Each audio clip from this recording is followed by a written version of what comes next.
பொருள் புதிது நிகழ்ச்சிக்கு உங்களை வரவேற்பது நான் சௌமியா. இந்தியாவின் பிரபல தொழிலதிபர் அதானி மீது இந்திய அதிகாரிகளுக்கு லஞ்சம் தர முயன்றதாக அமெரிக்க நியூயார்க் நீதிமன்றம் பிடிவாரண்ட் பிறப்பித்திருக்கிறது. இன்றைக்கு பேசு பொருளாகியுள்ள இந்த விவகாரம் குறித்து தான் நாம் விவாதிக்க இருக்கிறோம். நம்முடன் பொருளாதார நிபுணர் சிற்பி இணைந்திருக்கிறார். அவரோடு பேசுவோம். சார் வணக்கம்.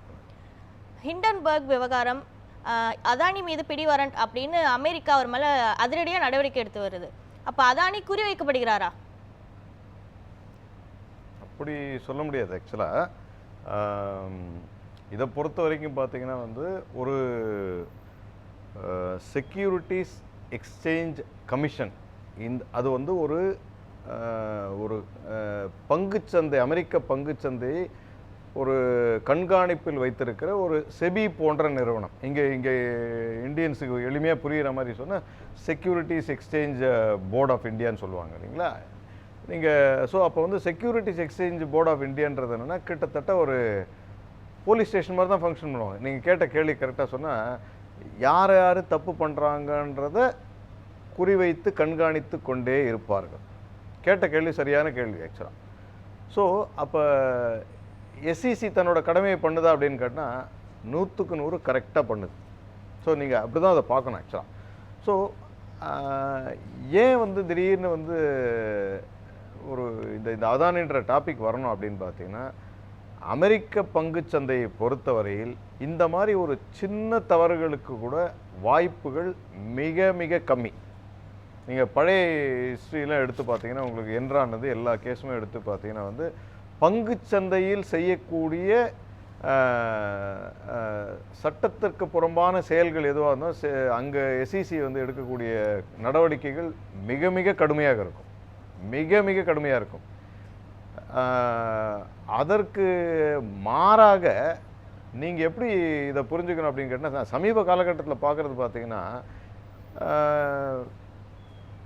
இங்கே செபியை பற்றி சில மாறுபட்ட கருத்துக்களும், செபியோட தலைவர் மாதவி பூச்சை பற்றி பல இந்த முறைகேடுக்கும் மாதவி பூச்சுக்கும் தொடர்பு படுத்தி பார்க்கலாம் இல்லையா? இது அந்த சப்ஜெக்ட் தட் இஸ் அதானிக்கு உரிய அதானி கிரீன் பவர் என்ற நிறுவனம், அசூர் பவர் என்று சொல்லக்கூடிய 2 இது சப்ஜெக்ட் தான் எஸ்இசி எடுத்திருக்க சப்ஜெக்ட்.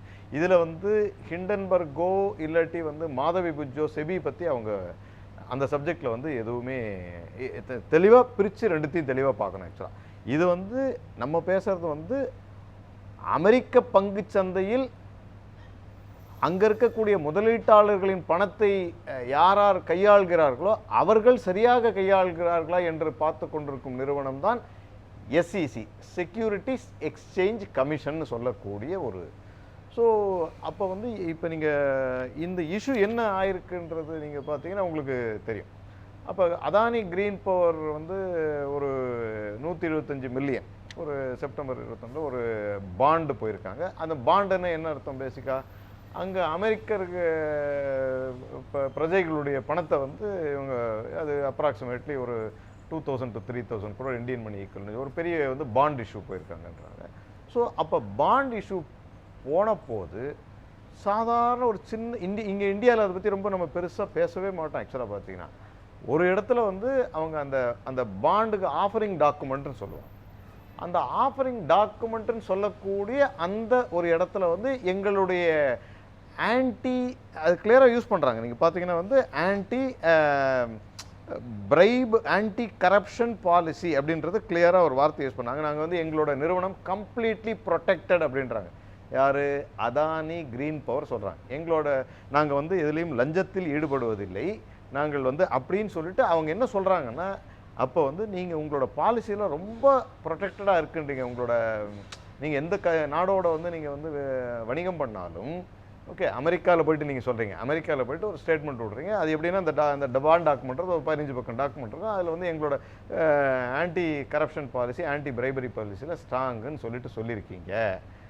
ஆனால் எஸ்இசி இன்வெஸ்டிகேட் பண்ணதில் தெரிய வருது ஆக்சுவலாக இவங்கள் அதானி கிரீன் பவரும் சரி, அசூர் பவரும் சரி, இந்தியாவில் வந்து பெரிய பெரிய சோலார் பவர் கான்ட்ராக்ட்ஸ்லாம் நாங்கள் வாங்குறதுக்கு வந்து லஞ்சம் கொடுத்து தான் வாங்கியிருக்கிறோம் அப்படின்றத வந்து இவங்க கொடுத்த இண்டிகேஷன்ஸை வந்து எஸ்இசி வந்து அந்த டாக்குமெண்ட் ப்ரூஃப் எடுத்துட்டாங்க. அப்போ நீங்கள் எங்களோட அமெரிக்க பிரஜைகளை வந்து நீங்கள் அமெரிக்க இன்வெஸ்டர்ஸ் அந்த பாண்டில் போட்ட 2000 கோடி 175 மில்லியனில் போட்டவங்களை நீங்கள் ஏமாத்திருக்கீங்க அப்படின்றது இது வந்து 2 இது சொல்கிறான். ஸோ ஒன்று வந்து ஏமாத்தனை இஷ்யூ பற்றியும் பேசுகிறான். ஆஃபரிங் டாக்குமெண்ட்டில் பண்ணதை வந்து எப்படி சொல்லுவாங்கன்னு சொன்னீங்கன்னா அது வந்து இட் கம்ஸ் அண்டர் நீங்கள் பார்த்தீங்கன்னா அது எஸ்இசியில் வந்து it comes under 1 act securities ஃப்ராடுன்னு பேசுவாங்க. செக்யூரிட்டிஸ் ஃப்ராடு இங்கே கிளியராக இருந்துக்கணும். செக்யூரிட்டிஸ்னு நான் வந்து என்னோட செக்யூரிட்டிஸ் ஃபண்டை மொபிலைஸ் பண்ணுறேன் 125 மில்லியன் மொபிலைஸ் பண்ணும்போது அப்போ வந்து நீங்கள் வந்து இன்வெஸ்டர்ஸ் அதை பாண்டு பண்ணவங்கள ஏமாத்திருக்கீங்கிறது ஒரு இஷ்யூ. நீங்கள் அப்படி தான் இதை புரிஞ்சுக்கணும். ஸோ இஷ்யூ நம்பர் 1 வந்து செக்யூரிட்டிஸ் ஃப்ராடு. இன்னொரு இஷ்யூ என்ன சொல்கிறாங்க, அப்போ நீங்கள் இவ்வளோ நாள் அப்படி தான் பண்ணினுக்கிறீங்களா, எல்லா கான்ட்ராக்டை வந்து நீங்கள் வந்து பிரைப் பண்ணுறதா பண்ணுறீங்களான்ற அவன் வந்து அமெரிக்கன் பாலிசி பொறுத்த வரைக்கும் தெரிய என்ன சொல்கிறான்னா, ஸோ எஸ்இசி கீழே வரக்கூடிய இன்னொரு ஆக்ட் தான் என்னென்னா FCPA foreign corrupt practices act அப்படின்னு சொல்கிறான். ஸோ அதனால தான் நான் உங்களுக்கு முதல்ல சொன்னேன், என்ன சார் இந்தியாவில் இதெல்லாம் பார்க்கவே முடியாது அப்படின்ற மாதிரி நீங்கள் ஒரு கேள்வியை கேட்கலாம். ஸோ அவங்க வந்து அந்த ஒரு இடத்துல மென்ஷன் பண்ணதை ஆமாம் நாங்கள் வந்து லஞ்சம் கொடுத்தா சில கான்ட்ராக்ட்லாம் வாங்க வேண்டியிருக்குன்னு சொன்னதை கரெக்டாக நோட் பண்ணி வச்சு அப்போ நீங்கள் வந்து அப்போ அந்த இடத்துல யாரை இன்வால்வ் பண்ணுறாங்கன்னா அந்த சிரில் செபானஸ் அப்படின்னு சொல்லிட்டு கெபானஸ் அப்படின்னு சொல்லிட்டு அசூர் பவரோட போர்டு மெம்பரை வந்து இது பண்ணி நீங்களும் அப்போ நீங்களும் வந்து ஃபெசிலிட்டேட் பண்ணிங்களா லஞ்சம் கொடுக்கறதுக்கு. ஸோ வினோதமாக இருக்கும் இந்த கேஸ் இந்தியாவில் நம்ம பேசணும் ஆக்சுவலாக. பட் அங்கே வந்து FCPA வந்து இன்றைக்கும் தெளிவாக இருக்காங்கன்றதான் வந்து இந்த நீங்கள் அப்படி பார்க்கணும். இதெல்லாம் ஒரு பக்கம் இருந்தாலும் இப்போ இந்த தேர்தல் முடிஞ்சதுக்கப்புறம் அதானியோடைய இந்த விவகாரம் வந்து மேலெழுது அப்படின்னா இதற்கு வந்து ட்ரம்ப் இதுக்கு பின்னால் இருப்பார் அப்படிங்கிற மாதிரி இந்த கேள்வி எழுது இல்லைங்களா? கரெக்டு, நியாயமான கேள்வி. எனக்குமே இந்த சந்தேகம் வந்தது ஆக்சுவலாக. ஏன்னா வந்து நான் சமீபத்திய நான் திரும்ப ஒரு சொல்லிட்டு இருக்கிறது குரோனி கேபிட்டலிசம்ன்ற வார்த்தையை தான் நான் அடிக்கடி யூஸ் பண்ணேன், பல விவாதங்களை யூஸ் பண்ணியிருக்கேன். இந்த வலதுசாரி தலைவர்கள்னு நம்ம சொல்லுவோம். ஆக்சுவலாக வலதுசாரி தலைவர்கள் பட்டியலில் பார்த்தீங்கன்னா நம்ம பிரதமர் வந்து அப்படி தான் பேசுகிறாங்க. வலதுசாரினா பேசிக்காக என்னென்னா வந்து ஈக்குவிட்டபிள் இன்கம் டிஸ்ட்ரிபியூஷன் இல்லாத ஒரு சாமானியன் அணுக முடியாத நீதிமன்றம், சாமானியன் அணுக முடியாத ஒரு தேர்தல் ஆணையம், சாமானியன் அணுக முடியாத ஒரு எது போனாலும் வந்து சாமானியனுக்கு கிடையாது அப்படின்ற ஒரு அதுதான் பேசிக்காக வலதுசாரின்னு சொல்கிறோம். ஸோ அதில் வரக்கூடிய நபர்களில் வந்து ட்ரம்ப்புமே வந்து பெரும்பாலானவர் சொல்கிறது எல்லாருமே வந்து ஒரு வலதுசாரி கொள்கை உடையது. இன்ஃபேக்ட் அந்த வலதுசாரி கொள்கை உடையவன்றதுக்கு இப்போ 2 நாளாக விவாதம் ஓடின்னு இருக்கிறது வந்து ஃபெடரல் அப்படின்னு சொல்கிறாங்க. ஒன்று ஃபெடரல்னால் பேசிக்காக என்னென்னு சொன்னீங்கன்னா இங்கே வந்து money policy, monetary and fiscal policy, that is வந்து நம்மளோட பணப்புழக்கத்தை கட்டுப்படுத்தக்கூடிய RBI அப்படின்னு சொல்கிறோம் இல்லைங்களா. அந்த பணப்புழக்கம் கரெக்டாக வந்து எப்படி கண்ட்ரோலில் வச்சுருக்கிறது, இன்ட்ரெஸ்ட் ரேட் எப்படி கட்டுப்படுத்தி வச்சுருக்கிறதுன்றது தான் RBI பார்க்குற வேலை. அதுக்கு ஈக்குவலான ஏஜென்சி தான் உலகத்தில் எல்லா இதுலேயும் நாடுகள்லையும் பார்த்தீங்கன்னா ஐரோப்பாவில் பண்ண யூரோப்பியல் சென்ட்ரல் பேங்க்னுவாங்க, இங்கே போனீங்கன்னா பேங்க் ஆஃப் ஜப்பான்வாங்க. ஸோ ஒரு முக்கியமான நாடுகளும் வல்லரசுகளும் வந்து அந்த ஒரு பேங்கிங் அத்தாரிட்டி வச்சு, அது வந்து பேங்க்கு கிடையாது, பேங்க்குகளை கட்டுப்பாட்டிலையும் கவர்னன்ஸ்லையும் மானிட்டரிங்லையும் வைத்திருக்கக்கூடிய நிறுவனம். ஸோ அதே மாதிரி தான் அமெரிக்காவை பொறுத்தவரையில் இப்போ இவர் 2 நாளாக பேசின்னு இருக்கிறதுனா நமக்கு ஃபெடரல் தேவையா அப்படின்னு பேசுகிறார். ஸோ அப்போ ஃபெடரல் தேவையானா அப்போ என்ன அர்த்தம், அவங்க என்ன சொல்ல வராங்கன்னா அந்த ரிப்பப்ளிக்கன் இது ரிப்பப்ளிக்கனோட பாலிசின்னு எடுத்துக்கிறதா இல்லை வந்து இது ட்ரம்ப்போட பாலிசின்னு எடுத்துக்கிறதா தெரியல. நமக்கு ஃபெடரல் தேவையா, இவ்வளோ டெப்டெல்லாங்குது, இதெல்லாம் நம்ம அட்ரஸ் பண்ணுறதுக்கு இந்த ஃபெடரல் நமக்கு ஒத்து போகாது அப்படின்றது. So democracies most of the நீங்கள் நேஷனல் பார்த்தோன்னா இவங்க ஒரு சைடில் நிற்பாங்க, அந்த பார்லிமெண்ட் ஹவுஸ் ஒரு சைடில் நிற்பாங்க, இவங்க பேங்க்கு சென்ட்ரல் பேங்க் ஆர் ரிசர்வ்னு சொல்கிறோம் இல்லைங்களா, அதே தான் இந்த ஃபெடரலுக்கும் பொருந்தும். ஸோ நீங்கள் கேட்ட கேள்வியை நான் அட்ரஸ் பண்ணணும் அப்படின்னு சொன்னீங்கன்னா அப்போ இவர் வந்து ஒரு மாறுபட்ட கொள்கை உடையவர்ன்றதை ப்ரூவ் பண்ணிட்டார். ட்ரம்ப்பை பொறுத்தவரைக்கும் கேபிட்டலிசம் தான் வேணும்னு நினைக்கிறார் இப்போ. ஸோ தனக்கு வேண்டிய ஒரு எலான் மஸ்க் போன்ற நபர்கள் இருந்தால் தான் தன்னோட கேபிட்டலிஸ்ட்டுக்கு அது ரியல் எஸ்டேட் அதிபர்களை ஃபேவர் பண்ணலாம், இல்லை ஆட்டோமொபைல் துறையை ஃபேவர் பண்ணலாம், இல்லை கெமிக்கல் துறை, அந்த மாதிரி வந்து தனக்கு வேண்டிய இமிடியட் இன்ஸ்டன்ட் ரிசல்ட்ஸு மக்களுக்கு அது பிடிக்குதோ பிடிக்கல செயல்படுத்திட்டு போயினே இருக்குது. ஸோ அப்படி அதே காலகட்டத்தில் இங்கே நீங்கள் பார்த்தீங்கன்னா இந்த சோகால்டு நம்ம திரு நரேந்திர மோடியோட யார் அந்த கூட வந்து தொழிலதிபர், முக்கியமான தொழிலதிபர் யாருன்னா உங்களுக்கே தெரியும், அதானி தான். ஸோ 2 வலதுசாரி தலைவர்கள் வந்து எப்படி வந்து ஒருத்தர் சண்டை போட்டுக்க முடியும்? இப்படி இந்த சூழல் இருக்கும்போது நரேந்திர மோடி அவர்கள் வந்து அதானியை பாதுகாக்கிறார் அப்படிங்கிறத வந்து ராகுல் காந்தி அதை ஒரு குற்றச்சாட்டா முன்வைக்கிறாரு. உண்மை அவர் சொல்லியிருக்கிறது உண்மை. ராகுல் காந்தி வந்து இந்த ட்ரம்ப் அதிபர் சொன்னது, இப்போ இன்னைக்கு ட்ரம்ப் அதிபர் சொல்லக்கூடாது, ஏன்னா இது வந்து ஒரு இண்டிபெண்ட் கமிஷன், அமெரிக்காவில் இருக்கக்கூடிய இண்டிபெண்ட் கமிஷன் தன்னோட சட்டத்தை பாஸ் பண்ணிட்டு போயிடுச்சு ஆக்சுவலாக. பட் திரு ராகுல் காந்தி சொல்லும் ஸ்டேட்மெண்ட் வந்து ஒரு பெரிய ஒரு ராக்கெட்டை பேசின்னு இருக்கார், மிகப்பெரிய ராக்கெட்டு. அவர் சொல்கிறது வந்து ஒரு சின்ன விஷயம் கிடையாது. இது வந்து அதானி சம்பந்தப்பட்ட விஷயம் இருக்கு, இது செபி சம்பந்தப்பட்ட விஷயம் இருக்கு, இது பேங்க் சம்பந்தப்பட்ட விஷயம் இருக்கு. அப்போ பங்குச்சந்தை உலகில் இவ்வளவு முக்கியத்துவம் வாய்ந்த நபராக அதானி இருக்காரு. ஆமா, அப்படி இருக்கும்போது இந்தியாவில் இதுக்கு எந்த அளவுக்கு பாதிப்பு இருக்கும்? எப்படி நீங்க பார்க்கணும்னா, லக்கிலி வந்து நீங்கள் வந்து மொத்த பங்குச்சந்தைன்னு சும்மா ஒரு உதாரணத்துக்கு எடுத்துக்கலாம். இன்றைக்கி வந்து இந்தியன் ஸ்டாக் மார்க்கெட்டு எவ்வளோ ட்ரேட் ஆகுது அப்படின்னு பார்த்தீங்கன்னா வந்து ஒரு 60,000லேருந்து 70,000 கோடி பணம் வந்து ரீட்டைல் இன்வெஸ்டர்னு சொல்லுவாங்க. உங்களைப் போல் என்னை போல் ஒரு பாமரனை போல் இருக்கக்கூடியவர்களுடைய பணம் வந்து பங்குச்சந்தையில் இருக்குது, அது புரிஞ்சுக்கோங்க. அதுக்கு அடுத்து பார்த்தீங்கன்னா ஒரு 1 லட்சம் டு ஒரு 60,000 நடுவில் வந்து எஃப்ஐஐயோட பணம் வந்து பங்குச்சந்தையில் இயங்கிக் கொண்டே இருக்கும்.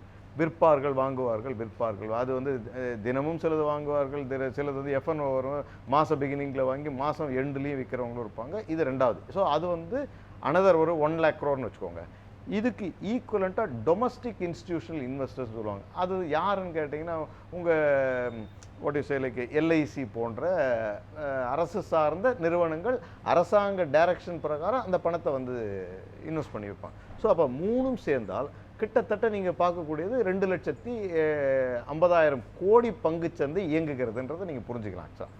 ஸோ இதில் வந்து அதானியோட நம்ம சொல்லக்கூடியது எப்படி பார்க்கணும், மார்க்கெட் கேபிட்டலைசேஷன் அப்படின்னு பார்ப்போம். நம்ம மார்க்கெட் கேபிட்டலைசேஷனில் வந்து இவரோட அதானியோட 13 நிறுவனங்கள் மொத்த பங்குச்சந்தை இயக்குதான்னு கேட்டால் கிடையாது. ஓகே, அதில் வந்து ஒரு 10%லேருந்து 8% வரைக்கும் நீங்கள் அப்ராக்சிமேட்டாக வச்சுக்கலாம் நீங்கள். ஸோ இதோட தாக்கம் இருக்கும். ஆனால் வந்து எப்படி இருக்கும் அப்படின்னு பார்த்தீங்கன்னா, நீங்கள் ரீட்டைல் இன்வெஸ்டராக இருந்தாலும் சரி, எஃப்ஐஆர் இருந்தாலும் சரி, அதனால என்ன கம்பெனிஸை 2ஆக பிரிப்பாங்க. நீங்கள் வந்து ஸ்பெக்குலேட்டிவ் கம்பெனியில் போடுறீங்களா, நல்ல ஃபண்டமெண்டல் ஸ்ட்ராங்காக உள்ள கம்பெனி அப்படின்னு சொல்லுவாங்க. ஃபண்டமெண்டல்னா எதற்கும் எந்த நியூஸுக்கும் அது பயப்படாது. ஓகே, எந்த நியூஸ் பெரிய நியூஸே ஆகட்டும், நீங்கள் அது வந்து ஒரு 2 நாளைக்கு அந்த மார்க்கெட் டெம்பரரியாக அது 1%, இன்றைக்கி 1% கரெக்ஷனாக இருக்குன்னு நினைக்கிறேன் அப்ராக்சிமேட்டாக. இன்றைக்கி 76,700 ஏதோ ஒரு 900 பாயிண்ட் இதாகி மறுபடியும் அப்பா இருக்குன்னு நினைக்கிறேன். ஸோ இன்றைக்கி டெம்பரரியாக இதாகும் போது இந்த மாதிரி ஸ்பெக்குலேட்டிவ் கம்பெனிஸ் அடிபட்டு போயிடும். இப்போ இதோட எரோஷன் இன்றைக்கி பார்த்தீங்கன்னா எனக்கு தெரிஞ்சு 20% மேலே எரோட் ஆயிடுச்சுன்னா. ஆனால் நீங்கள் கேட்ட கேள்வி கொஞ்சம் நீங்கள் கூர்வாஞ்சு பார்த்தீங்கன்னா எல்லா கம்பெனியும் 20% எரோட் ஆயிருக்குன்னு கேட்டால் கிடையாது. ஸோ அந்த மார்க்கெட்டோட சென்டிமெண்ட்டில் ஒரு பயம்.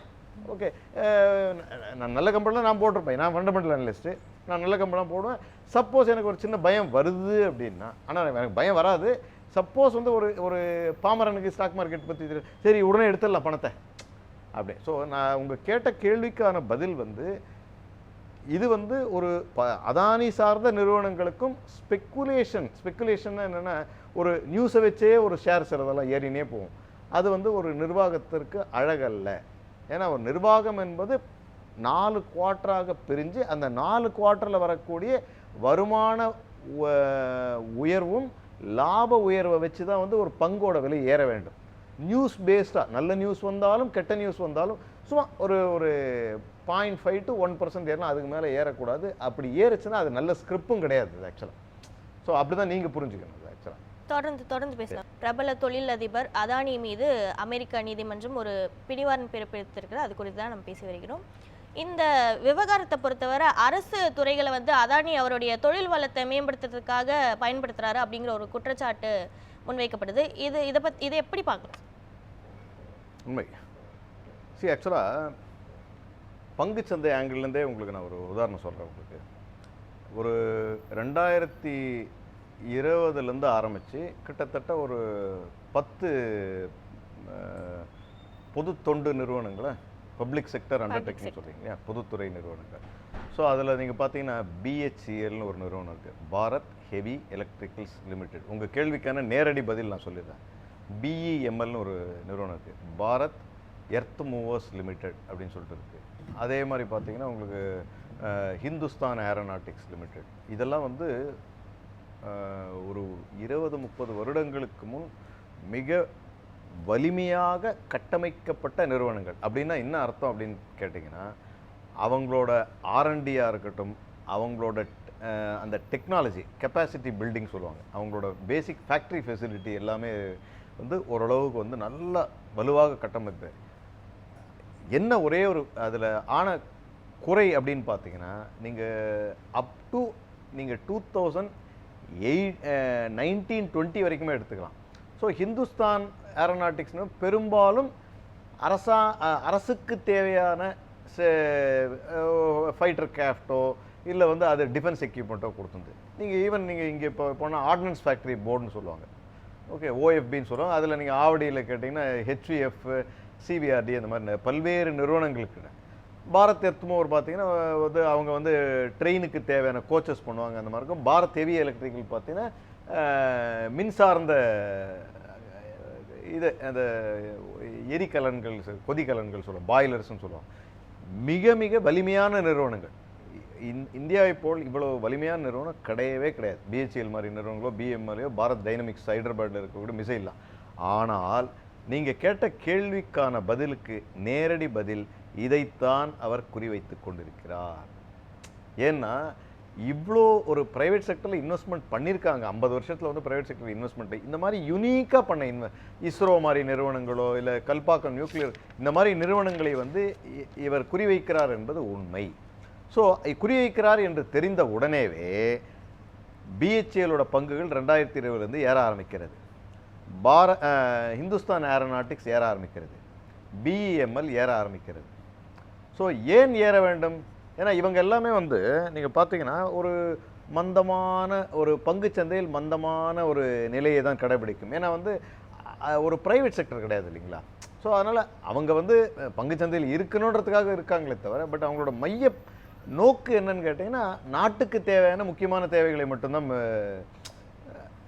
ஓகே, ஸோ அப்போ இந்த பங்குகள் ஏன் ஏற வேண்டும்? ஸோ அப்போ என்ன பண்ணுறாங்க இதுக்குள்ளே போயிட்டு, அப்போ இந்த பங்குகள்லேயும் இவங்க உள்ளே வாங்குறாங்க.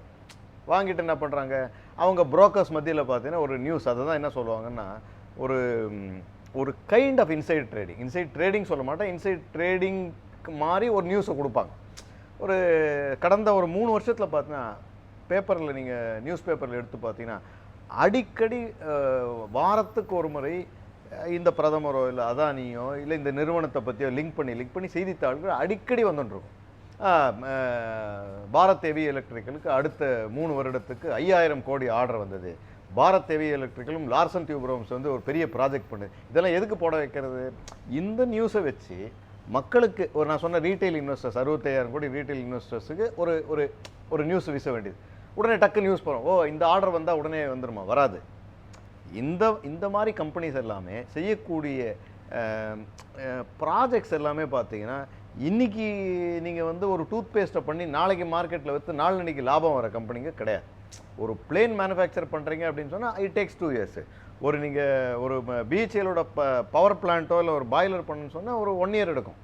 ஸோ ஆனால் திரும்ப ஏன் இந்த கடந்த ஒரு 2 வருஷத்தில் நீங்கள் செய்தித்தாள்கள் எடுத்து பார்த்தீங்கன்னா பிஹெச்எல்லில் முதலீடு செய்யுங்கள். நீங்கள் சொல்கிறத பார்த்தா இந்த பங்குச்சந்தையை ஏமாத்துறதுக்கு அதை மேனிப்புலேட் பண்ணுற மாதிரி ஒரு இது வருது இல்லைங்களா? பண்ணிட்டாங்க. ராகுல் காந்தியும் இது சம்மந்தமாக தான் குற்றச்சாட்டு வச்சிருக்காரு. அது மாதிரி இது பாசிபிளா சார்? இந்த மாதிரி பண்ணுறதுக்கான வாய்ப்புகள் இருக்குது? அதுதாங்க சொல்ல வரேன் நான். இது வந்து ஆக்சுவலாக நான் ஒரு கடந்த ஒரு 1 இயரை ஒரு கசப்பான விஷயத்தை கவனிச்சுனே இருக்கேன். ஒரு கப்பல் உற்பத்தி நிறுவனங்கள் இந்தியாவில் இருக்குது. கப்பல் உற்பத்தி நிறுவனங்களில் இவர் அடிக்கடி வந்து போய் இனாகிரேட் பண்ணுற மாதிரி காமிக்கிறது, ஒரு பிரதம மந்திரியே போய் இனாகிரேட் பண்ண, இதெல்லாம் என்னன்னா மக்கள் மைண்டில் வந்து போய் நிற்கும். அது இப்போ அப்படின்னா வந்து இந்த கம்பெனி ஏதோ பெருசாக லாபம் வரப்போகுது அப்படின்னு சொல்லிட்டு.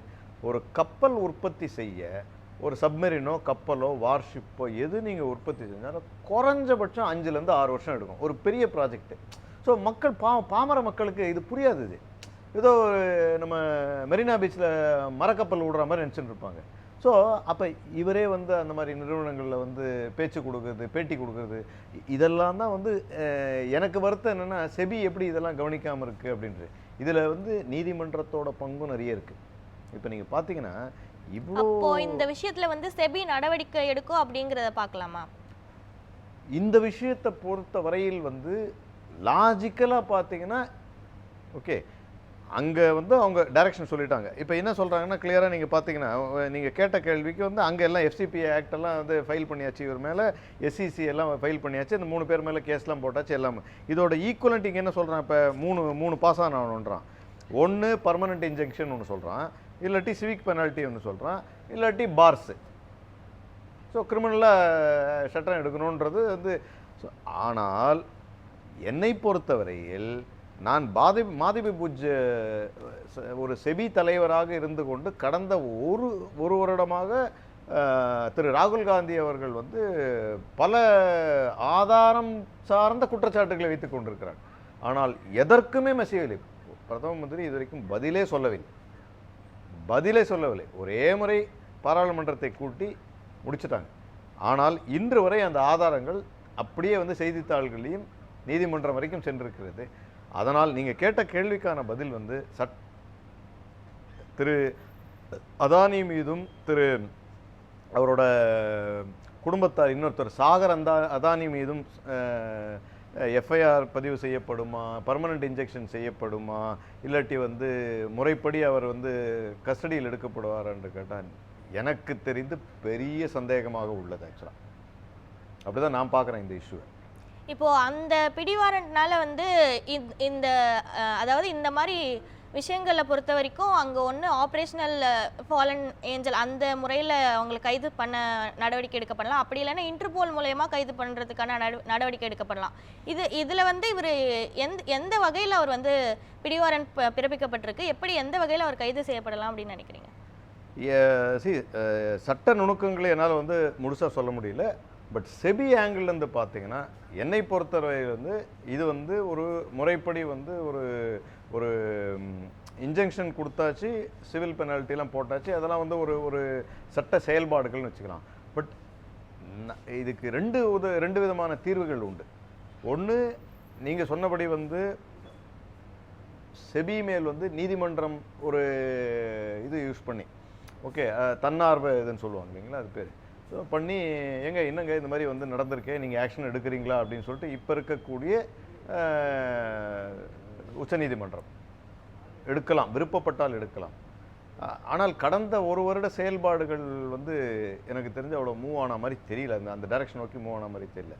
அதுக்கு அடுத்த என்ன நடக்க முடியும் அப்படின்னு கேட்டிங்கன்னா, ப்ராபப்ளி எதிர்கட்சிகள் எல்லாம் ஒன்று சேர்ந்து ஆளும் கட்சிக்கு எதிராக வந்து ஒரு தீர்மானம் எடுத்துன்னு வந்து இதை இன்வெஸ்டிகேட் பண்ணணும், என்ன பண்ண போறீங்க, இந்த மாதிரி சொல்லியிருக்காங்களே அப்படின்னு சொல்லிட்டு இதோட இப்போ இந்த பிடிவாரண்ட் அறிவிப்பை வெளியிட்ட அதுக்கப்புறமே வந்து காலையில இருந்து அவர் பொருளாதாரத்தில் எவ்வளவு சரிவு ஏற்பட்டுங்கிறத நம்ம பார்த்தோம். இப்போ இவர் மேல நடவடிக்கை எடுக்கப்பட்டா இந்தியாவில் வந்து பொருளாதாரம் எந்த அளவுக்கு சரிவு காணும்? பொருளாதாரம் சரிவுன்னு சொல்ல மாட்டேன் நான். ஆக்சுவலாக வந்து பொருளாதார சீரமைப்பு நடக்கும்னு நான் சொல்லுவேன். ஏன்னா எங்கேயோ ஒரு கண்ட்ரிலேயே போய் வந்து அவர் வந்து அவ்வளோ தைரியமாக போய் அதானி கிரீன் பவரும் அந்த அசூர் பவரும் போயிட்டு நாங்கள் வந்து ஆஃபரிங் டாக்குமெண்ட்டில் அவ்வளோ தைரியமாக சொல்லியிருக்காரு அப்படின்னு சொன்னீங்க. இந்த சட்டங்கள்லாம் தெரிஞ்சு SECயோட செயல்பாடுகளும் தெரிஞ்சு செஞ்சுருக்காரு அப்படின்னு சொன்னீங்கன்னா, அப்போ இந்தியாவில் வந்து என்னென்ன சீர்கேடுகள் ஆயிருக்கும்? பொருளாதார சீர்கள். நீங்கள் கொஞ்ச நேரத்துக்கு முன்னாடி தான் நீங்கள் கேட்டீங்க, அப்போ வந்து இவர் வந்து பொதுத்துறை நிறுவனங்கள் குறிவைக்கிறாரான்னா குறிவைத்து கொண்டிருக்கிறார்.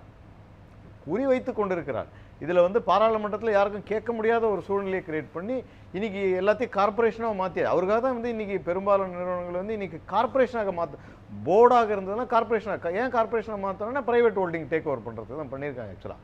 ஸோ அப்போ வந்து என்னை பொறுத்தவரை வந்து இவர் மீது நடவடிக்கை எடுத்தால் ஒரு சரிவு இருக்கும் நிச்சயமாக. நீங்கள் எப்படி அந்த கேள்வியை வந்து நான் அதை ஒரு பாசிட்டிவாக நான் எப்படி அப்ரோச் பண்ணுறேன்னா, இது வந்து ஒரு கிளீனிங் அப் மாதிரி பார்க்குறேன். ஒரு தீய இது வந்து ஒரு பங்கு சந்தைக்குள்ளேருந்து விலகி ஒரு சுத்தமான பணம் சுத்தமான ஆப்ரேட்டர்கள், சுத்தமான கம்பெனிகள், அந்த ஒரு இதை எதிர்பார்க்கலாம். ஆனால் அதனால் இப்போ ரொம்ப மோசமாக இருக்கா பங்குச்சந்தைன்னு கேட்டால் நிச்சயமாக கிடையாது. பங்குச்சந்தையில் இருக்கக்கூடிய கம்பெனிஸாக இருக்கட்டும், இல்லை பங்குச்சந்தையில் இருக்கக்கூடிய முதலீட்டர் எல்லாருமே ஓரளவுக்கு நல்லா இருக்காங்க. பட் இது வந்து ஒரு நெருடல் தான், என்னை பொறுத்தவரைக்கும் ஒரு நெருடல் தான். ஆனால் வந்து இது பொதுமக்கள் இதுலேருந்து என்ன புரிஞ்சுக்கணும் அப்படின்னு கேட்டிங்கன்னா, ஓகே, இந்த வரக்கூடிய ஒரு 3-4 மாதத்திற்கு என்ன மாதிரி அழுத்தம், இப்போ நாளைக்கு வந்து உங்களுக்கு மகாராஷ்டிரா தேர்தல் வர, இப்போ அதையும் பேசுகிறாங்க. இப்போ மகாராஷ்டிரா தேர்தல் வந்தால், ஏன்னா அங்கே அமெரிக்கன் நியூஸ் பேப்பர்ஸே இந்த பாயிண்ட் வந்திருக்கு, இந்தியன் மார்க்கெட் ஏன் வீக்காக இருக்குன்ற 4 ஃபேக்டரில் ஒன் ஆஃப் த ஃபேக்டர் சொல்லிட்டு இருக்கிறது வந்து மகாராஷ்டிரா. சப்போஸ் மகாராஷ்டிரா தேர்தல் நாளைக்கு ஏதோ ஒரு பிரச்சனையாச்சுன்னா மார்க்கெட் மேலும் கீழே விழும் என்பது எந்தவித தயக்கமும் மக்களுக்கு வேண்டாம். விரிவான கருத்துக்களை பகிர்ந்தமைக்கு நன்றி சார்.